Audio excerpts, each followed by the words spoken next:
Hello po, isang magandang umaga po sa inyong lahat. Good morning po sa inyong lahat.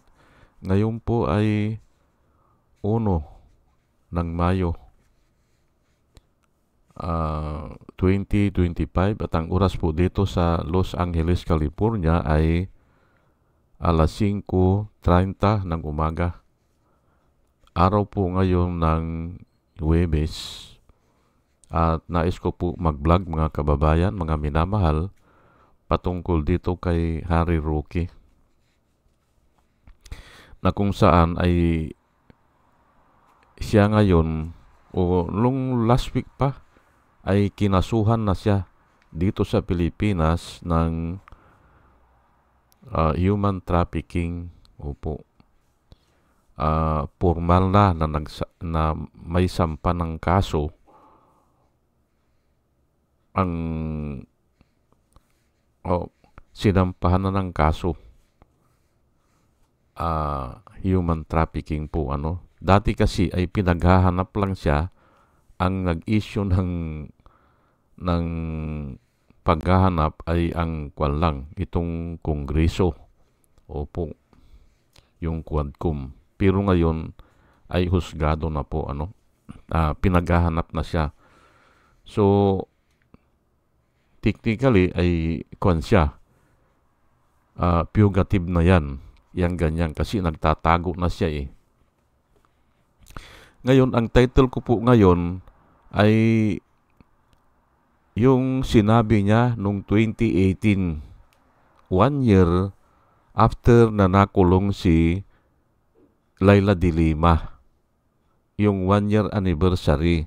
At ito po ang sinabi niya at iyan po ang title ko ngayon. Babasahin ko lang po. You may spend the rest of your life in jail. Yun ang sabi niya kay Leila de Lima. Said Harry Roque to de Lima. Ngayon, balik sa kanya.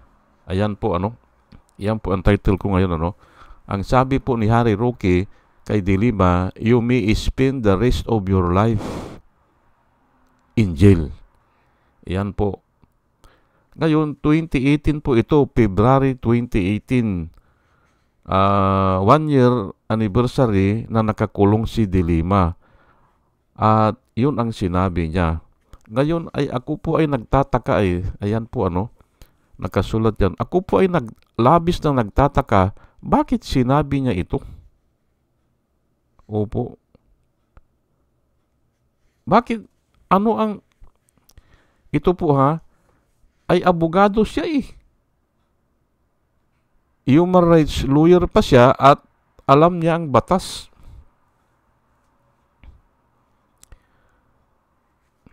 Nung nakita ko po na prinisinta yung mga convicts, yung mga bilanggo, nung prinisinta po doon sa lower house o sa Kongreso, prinisinta ni Bitilano Aguirre, alam ko nagsisinungaling yung mga convicts, yung mga bilanggo, alam ko po na nagsisinungaling kasi nga nauutal at nabubulol o ayaw magsalita. Doon pa lang, alam ko na gawa-gawa lang yung kaso. Ngayon ay, sige, alam na natin na ni-recruit sila ng gobyernong Duterte para gawin yun. Aywan ko lang kung anong pabor ang ibinigay sa kanila o binigyan ba sila ng pira, hindi natin alam kung magkano. Nag-testify sila. Ngayon, ang iniisip ko po doon, hanggang ngayon, iniisip ko pa rin na kasi po ang diablo po ay lukuhan po Baka ang usapan ay mag-testify lang sila. Opo. Ang usapan ay pipirma lang sila. Ganon ang usapan. Pero walang usapan na ibibilanggo. Pwede po yun, hindi ba? Pwede yun na tatakutin lang natin o ididimanda lang natin, sige pumirma na kayo o mag-testify na kayo. Pero po ay kung nakabilanggo, iba po yan Nang dahil sa testimonya nila ay naibilanggo yung tao sa kasalanang hindi niya ginagawa, ay sinabi na po ni ni Alan Peter Cayetano mas mabuti pa daw ang makalaya yung 100 na katao na guilty.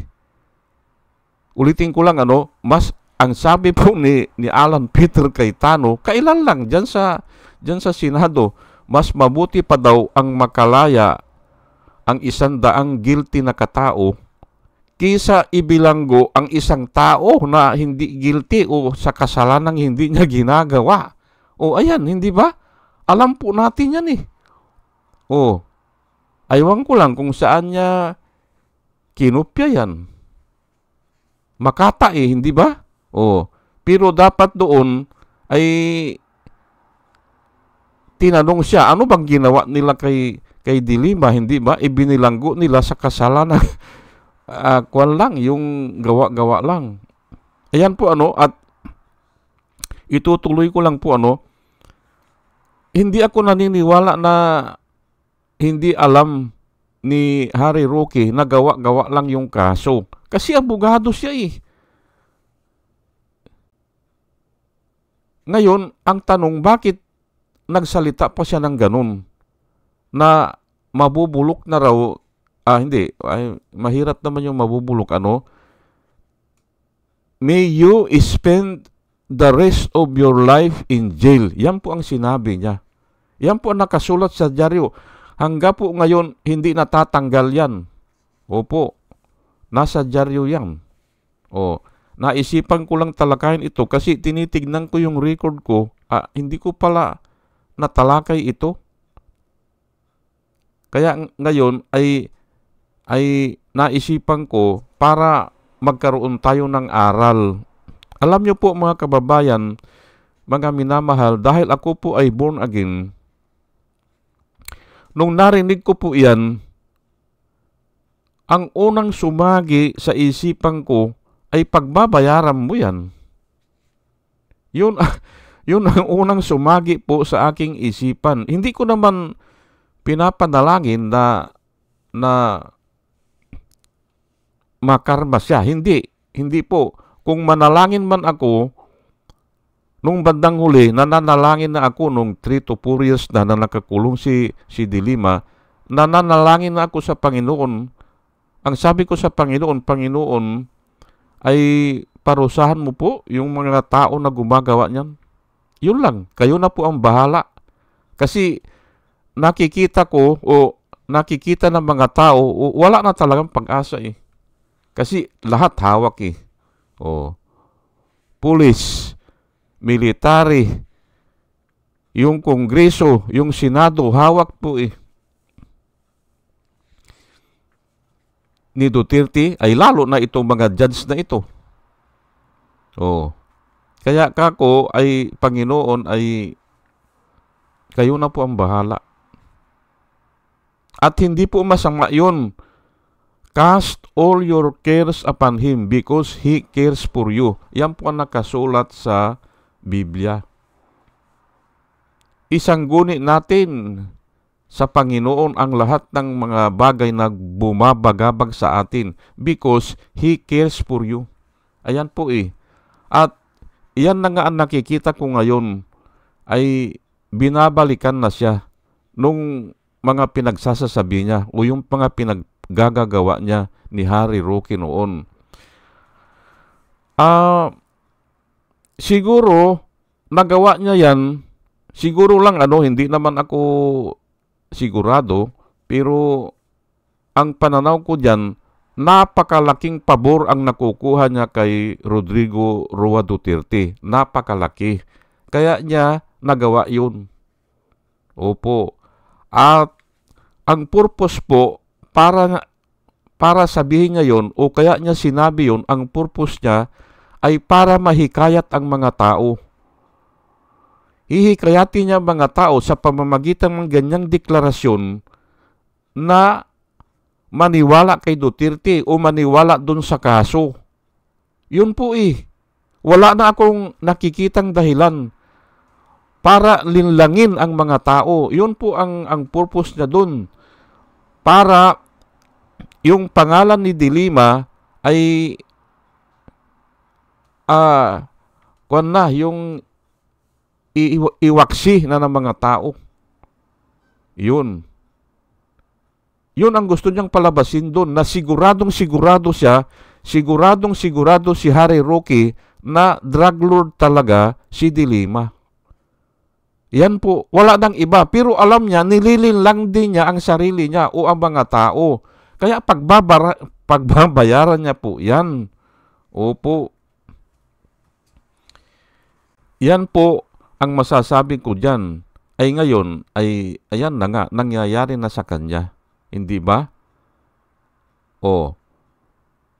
Pero bago ko po sambitin yung Bible verse, ay hayaan nyo muna po na pasalamatan ko po yung mga sumusubaybay sa atin. Ito po sila, no? Si Rosana Kawili, si Rosana Narumi ng Japan, Al Ulalya ng Bacoor, Pampanga, salamat po sa inyong lahat. Libra Girl, Alex Sarmiento, Dolor Garcia ng Milano, Italy, Nana Antibi ng Bahrain, Will Utaib ng Laguna, Nelson Balyaran, Julia Magbanua ng Singapore, Andre Deliver, Arnold Fernan ng Cebu, Larry Narbais, Josalan Elenita Sklapler ng Germany, Ben Puno, Leti Peralta ng Mamburao Occidental, Mindoro, Maribel Baligat Colio, Querticio, Jonah M., Rinaldo Abintino, Mel Herrera ng Ibaston, Illinois, Ernesto Aburque, Placer Eduarte, Yasmin San Juan, Roman Di Paz, Mary Grace Santos, Pacbando, John Cabrera, Luwin Sigako, Ike Maglasang, Linda Trasmonte, Linda Walton, Sasha Andigwid, Lini Bungat, Agripino C., Eduardo Gonzales ng Singapore, Bumble D., Di Juana Duco, Ernesto Honrado, Josephine Lucas, Bert Abogado, Dimitrio Pascual, Soledad Di Maculangan, Brenda Martin, C.G. Torrio, Melchor Tolentino, Brother Pacamara, Manuel Lim, Danilo Magno, Lawrence Alindayo, Edelberto Infante, Bus Reyes, Paul Vincent Lim, Sonny Gaya, Rupino Baldos, Betty Velasco, William Ilay, John D. Cinco, Victorino Ripran, Norman Nabatar, Bonifacio Avila, Danilo Magno, Cal Arman, Salvi Ibanez, Dumus Ticton, Tibtib Mercado, Bernadette Francisco, Yoser P.O., Cyril Andres, Hermihenel Dugardi, Rubin Dilpin, Mama Gina, Lanzo Mintak, Leonardo Asibis at saka si Jose Tosi. Salamat po sa inyong lahat. At ito naman po ang mga vloggers na nire-recommenda ko po sa inyo na ating panoorin at suportahan. Ito po sila, no? Michael Apasibi Bulletin, Attorney Enzo Recto, Bunyog Pagkakaisa, Vlogcaster Armandin, Engineer Tuto Kausing, Aling Marie, Mr. Sa Totoo Lang To, Christian Isguera, PMTJR Vloggers, The Action Man, Roy Japantors, Divina Apostol, CG Pichay, Kapihan ni Art at Ago, Demjus Journey, Kakamping, Ang Batas with Attorney Claire Castro, Waldi Carbonel, Attorney Silo Magno at saka si Kristan. Ugaliin po natin na makinig sa kanila at nakikita ko po na sila ay nagbablog para po sa ikabubuti ng bayan. O sige po, at tayo po ay tuloy-tuloy na. Ito lang po ang Bible verse na isishare ko po sa inyo. Kaya po sinasabi ko na sigurado ako na pagbabayaran yan ni Harry Roque, yung ginawa niya o yung mga pinagsasasabi niya. Pagbabayaran niya. Kasi nga nang dahil doon, gusto niyang kontrolin ang mga ang mga damdamin ng mga tao na magalit kay Dilima. Ganun po yan. At napakasama po niyan. Opo. Itong po nakasulat sa Romans 12 verse 17 hanggang 19 o sa Deuteronomy 32 verse 25. Na kung saan sinasabi po ng Panginoon na vengeance is mine, I will repay, says the Lord of hosts.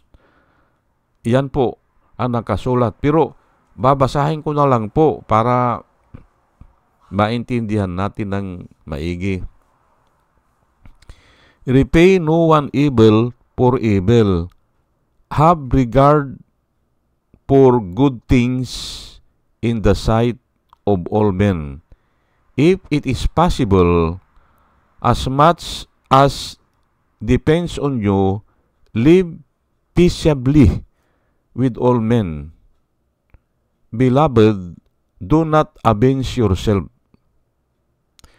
but rather give place to wrath, for it is written, vengeance is mine, I will repay, says the Lord. Yan po ang nakasulat. Sa iba po, ang nakasulat ay, beloved, do not avenge yourself, but leave room to God's wrath. Yun po, sa puot ng Panginoon, leave room to God's wrath. Pero dito kasi, but rather give place to wrath. Yung iba, hindi maintindihan yan pero God's wrath po yan. For it is written, vengeance is mine, I will repay, says the Lord. Ayan po. Ngayon, yung pinagagawa niya kay Dilima, hindi naman gumanti si Dilima At wala namang kakayahan si Dilima na gumanti. Wala. Tignan niyo po, sino ang gumanti sa kanya? Maaring ang iba sa inyo, ang sasabihin ay ang kapalaran o ang nature ang gumanti sa kanya. Pero ako bilang isang born again, naniniwala po ako dito. Sa sinabi ng Panginoon, sinabi niya nung Old Testament, sinabi pa niya, maraming beses po ito sa New Testament. Do not take revenge, my friend, but leave room to God's wrath. For it is written, ayun nga, pag sinabi na it is written, na isulat na doon sa Old Testament. For it is written, it is mine to avenge. Ang sabi niya ay, vengeance is mine, I will repay, says the Lord. Kaya pwede pong pangatawanan po natin yan. At yan na nga ang nangyayari dyan. Diyan kay Harry Roque.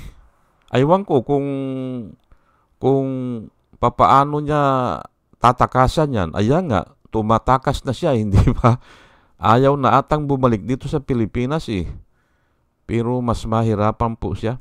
Lalo na ngayon sa age ng technology natin ay isang click lang ng mouse naandun na Mahihirapan siya. Ngayon, ito po ang susunod na verse na i-share ko sa inyo. Bakit naniniwala ako na mangyayari yan? Opo, ito po Mark 13 verse 31 o Matthew 24 verse 35 at saka sa Luke 21 verse 33. Tatlo po ang sinulatan nito. Tatlong manunulat o yung gospel kay Mark, kay Matthew at saka kay Luke. Kaya sigurado po ito o importante. Pag sa Biblia kasi tatlo, hindi ba apat yung gospel natin? Pag tatlo ang bumanggit diyan, ang ibig sabihin niyan napaka-importante niyan o talagang na-account nila.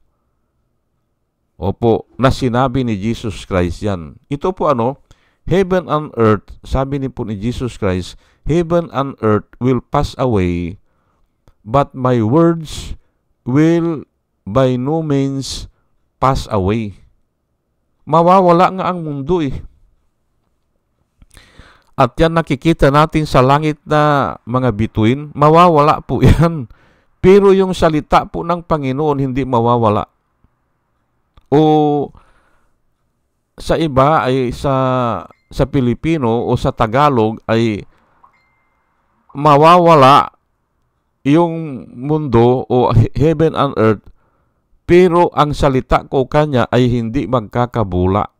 Ayan po, hindi papaltos ang ibig sabihin o hindi magkakamali. Ayan po, hindi ba?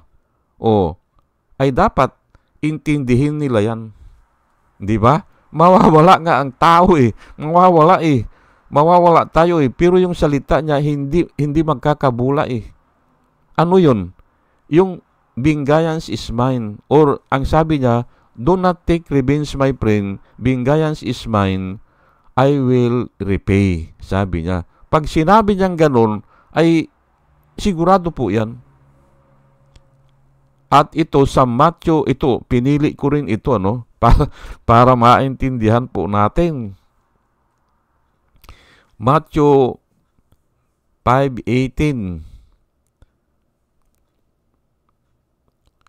For truly I tell you, ang sabi po ni Jesus Christ din dito, for truly I tell you, until heaven and earth disappear. O, ayan po, di ba? Not the smallest letter, not the least stroke of a pen. Yung sulat ng ballpen siguro yan. Not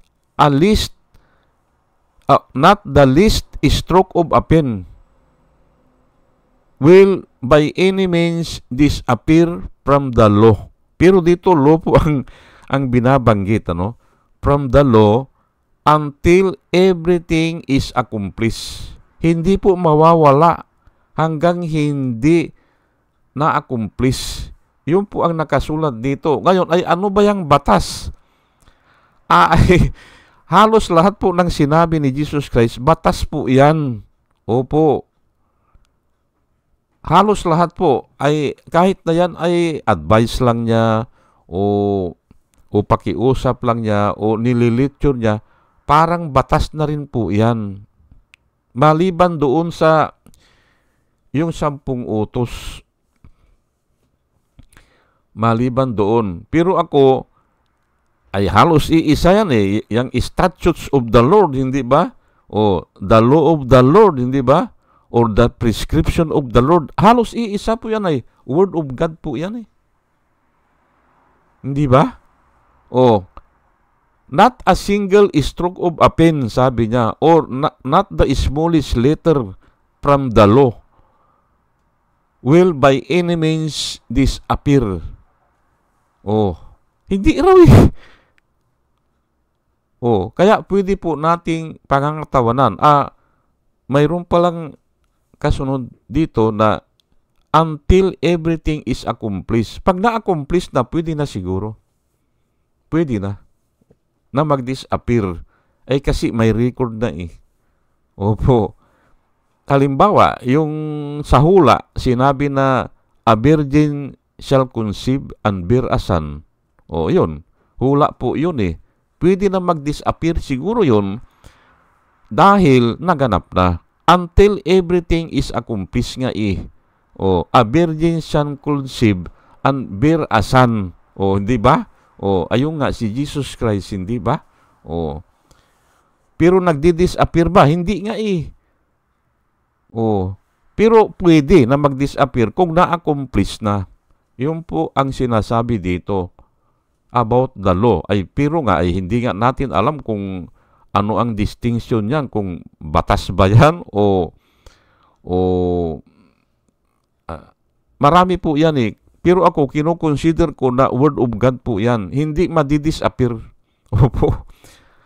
Heaven and earth will disappear, but the word of God will by no means pass away. Ayan po. Kaya, yung sinabi, dapat marinig po ito ng mga supporter mga DDS o mga supporter ni Duterte o ni Harry Roque, dapat marinig nyo po ito na may pangako po ang Panginoon. Do not take revenge, my friend, but leave room to God's wrath. For it is written, vengeance is mine, I will repay. At ayan na nga ang nakikita ko. At sana may natutunan po tayo sa ating pakikinig. Dinadalain ko po sa Panginoon na bago ako mag-umpisa ay dinadalain ko po na yung nakikinig ay magkaroon ng wisdom na nanggagaling po sa Kanya. At muli mga kababayan, mga minamahal, isang magandang umaga po sa inyong lahat at salamat po sa inyong pakikinig. Salamat po ng marami. Salamat po.